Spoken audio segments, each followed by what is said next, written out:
नमस्कार, मैं पीयूष बड़ी अवस्थी। आप देख रहे हैं इंडिया जंक्शन। जी हाँ, लोकसभा चुनाव 2024 सिर पर है, लेकिन कौन जीतेगा कौन हारेगा ये तो बात का विषय है। लेकिन आज इंडिया जंक्शन अपनी रिपोर्ट को उत्तर प्रदेश की राजनीति के उस पहलू को आपके सामने लाने जा रहा है जो आपके सामने उत्तर प्रदेश की राजनीति में जाति समीकरण से अलहदा बाहुबली समीकरण पर रोशनी डालेगा।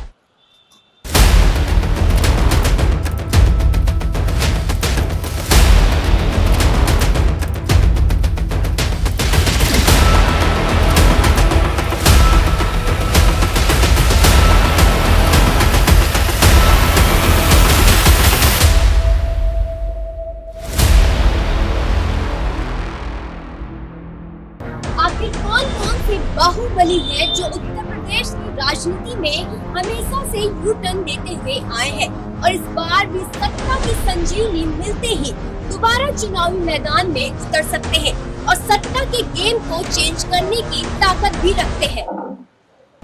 लोकसभा चुनाव 2024 जैसे जैसे नजदीक आता जा रहा है, वैसे वैसे उत्तर प्रदेश की राजनीति में जातीय समीकरण के साथ साथ बाहुबलीय समीकरण भी बढ़ चढ़कर बोल रहा है। इधर योगी का बयान अतीक अहमद को लेकर जब आया था कि माफियाओं को मिट्टी में मिला देंगे, तब से योगी सरकार में कानून व्यवस्था को लेकर जनता आश्वस्त दिख रही है। लेकिन इसी बीच राज्यसभा चुनाव के ठीक बाद माफियाओं और सत्ता के गठजोड़ को लेकर तमाम बातें भी सत्ता की गलियों से लेकर आम लोगों के बीच में चर्चा का विषय लगातार बनी हुई है। आज इंडिया जंक्शन अपनी इस रिपोर्ट में जातीय समीकरणों से दूर उत्तर प्रदेश की राजनीति में बाहुबलीय समीकरण और सत्ता से बाहुबलियों के गठजोड़ से जुड़े आपको कुछ ऐसे तथ्य दिखाने जा रहा है जो आपके सामने उस तस्वीर को साफ कर देगा जिसे देखकर आप भी कह सकेंगे कि उत्तर प्रदेश की राजनीति बिना माफियाओं के न सिर्फ अधूरी है बल्कि शून्य के बराबर है। सत्ता चाहे किसी की भी हो, लेकिन माफियाओं के बगैर सत्ता चलाना मुश्किल ही नहीं बल्कि नामुमकिन सा है।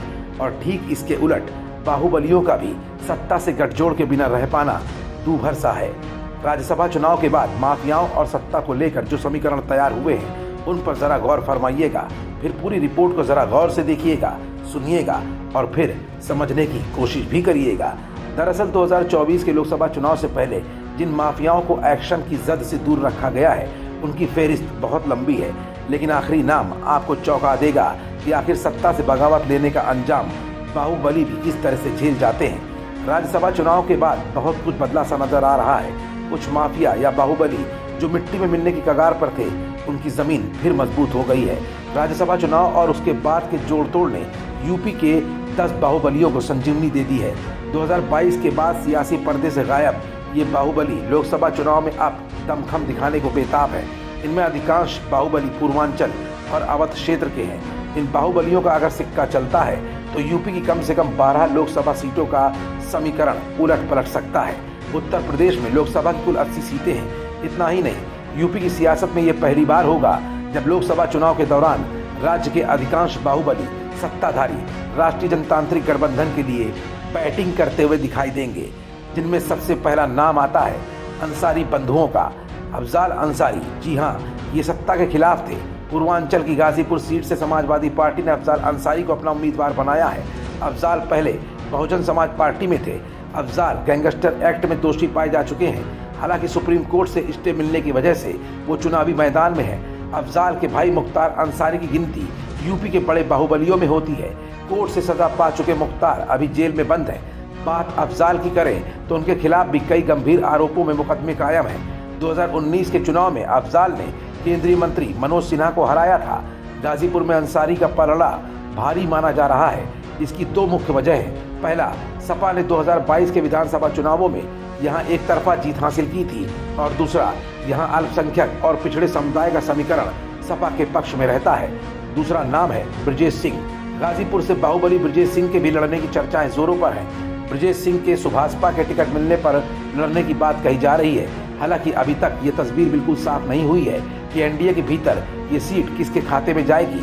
ब्रजेश सिंह की पत्नी वर्तमान में वाराणसी सीट से विधान परिषद सदस्य है। ब्रजेश को मुख्तार का कट्टर सियासी दुश्मन माना जाता है। ब्रजेश चुनाव लड़ते हैं तो गाजीपुर सीट का सियासी समीकरण नए सिरे से तय होगा।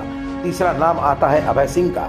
गोसाईगंज से सपा विधायक और बाहुबली नेता अभय सिंह ने राज्यसभा चुनाव में पाला बदल लिया। 9 मुकदमे झेल रहे सिंह अब बीजेपी के लिए काम कर रहे हैं। सिंह जिस विधानसभा से आते हैं वो अंबेडकर नगर लोकसभा में पड़ता है। बीजेपी 2019 और 2022 में अंबेडकर नगर में बुरी तरह से हार गई थी। सपा ने इस बार लालजी वर्मा को यहां से अपना उम्मीदवार बनाया है। बात अगर अभय सिंह की करें तो सिंह को यूपी में कभी मुख्तार अंसारी का करीबी माना जाता था। 2012 में मुलायम सिंह यादव ने सिंह को जेल में ही टिकट दे दिया था। सिंह चुनाव जीतने में कामयाब रहे और पहली बार विधायक बनकर सदन पहुंचे थे। 2017 में बीजेपी की सरकार आने के बाद अभय सिंह के बुरे दिन शुरू हो गए। हालांकि हालिया राज्यसभा चुनाव ने अभय सिंह की राजनीति को फिर से संजीवनी देने का काम किया है। चौथा नाम शुमार है राजा भैया का। राज्यसभा चुनाव ने बाहुबली नेता रघुराज प्रताप सिंह उर्फ राजा भैया को भी संजीवनी देने का काम किया है।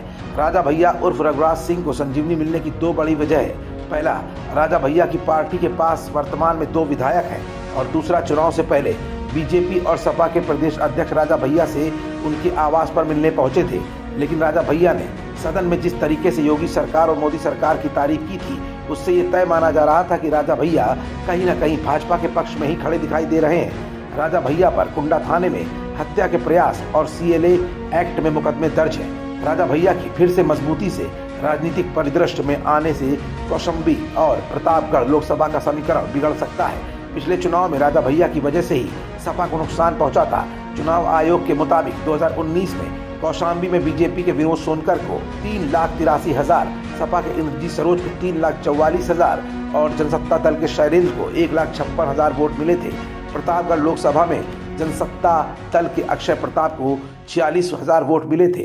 उत्तर प्रदेश के 5 नामों में सत्ता के समीकरण में बाहुबली समीकरण आपने देख ही लिया होगा, लेकिन अब उन नामों को जान लीजिए जिनको प्रदेश सरकार ने संजीवनी दे रखी है। और शायद यही वजह है कि ये नाम सुर्खियों के साथ साथ गेम चेंजर भी साबित हो सकते हैं।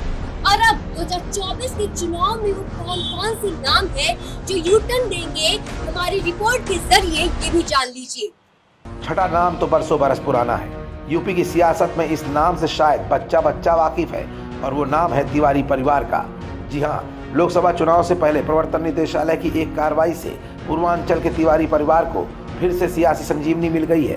तिवारी परिवार यानी हरिशंकर तिवारी का परिवार, हरिशंकर तिवारी के परिवार से वर्तमान में उनके बेटे भीष्म शंकर तिवारी और विनय शंकर तिवारी राजनीति में पूरी तरह से सक्रिय हैं। तिवारी परिवार का पूर्वांचल के बांसगांव, गोरखपुर और संत कबीर नगर सीट पर दबदबा रहा है। ये तीनों सीटें वर्तमान में भारतीय जनता पार्टी के कब्जे में हैं। हरिशंकर तिवारी के परिवार से उनके बड़े बेटे भीष्म शंकर के संत कबीर नगर सीट से चुनाव लड़ने की अटकलें जोरों पर है। हरिशंकर तिवारी पहले बाहुबली नेता थे जो सत्ता के शीर्ष पर पहुंचे थे।